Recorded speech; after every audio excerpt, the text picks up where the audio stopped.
Tabla na ang serye ng 2024 Governors Cup. Never say die na naman ang ipinakita ng Barangay Ginebra sa kanilang pagbawi dito sa TNT Tropang Giga. So Barangay Ginebra tinabla na ang serye matapos talunin ng TNT Tropang Giga sa Game 4 106-92.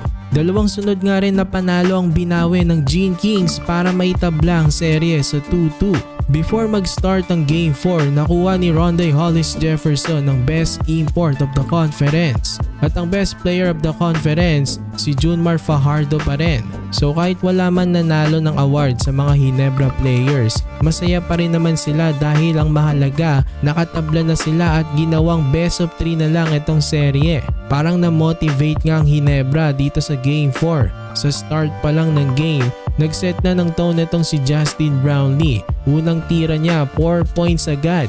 Umiscore siya ng 18 points sa first quarter pa lang at nagtapos ng 34 points. Efficient pa from the field, 11 out of 16, may 3 out of 4 sa 3 at 2 out of 4 naman sa 4. Itong performance nga ang hinihintay ng mga Barangay Ginebra fans mula sa kanilang import na si Justin Brownlee. Ito nga ang kanyang best game ngayong finals.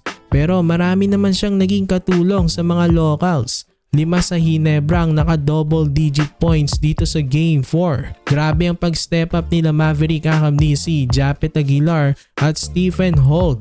May tige 18 points ang mga ito at Scotty Thompson nag-ambag rin ng 12 points. Kaya nakabalik ang Barangay Ginebra dahil din sa kanilang magandang depensa. Kumbaga depensa sa depensa ang labanan ng TNT at Barangay Ginebra.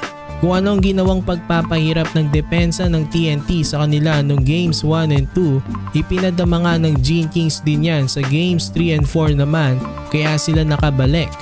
Naka 9 steals nga itong Barangay Ginebra dito sa Game 4. 5 steals galing kay Stephen Holt. Grabe ang ginawang impact nito talaga. Active na active ang kanyang mga kamay sa pagtapik ng bola.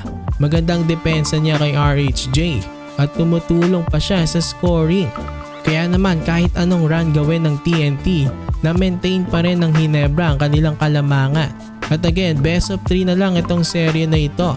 Sobrang importante ng Game 5 nitong Miyerkules. Kung sino ang makakuha nito, magkakaroon ng mas mataas na tsansa ang magkampiyon. Nasa Ginebra na nga ang momentum, so ano kaya ang gagawin ng mga adjustments ni Coach Chot Reyes? Ano sa tingin niya mga kabakets? Makukumpleto na nga kaya ng Barangay Ginebra ang kanilang comeback o TNT pa rin ang magwawagi sa dulo?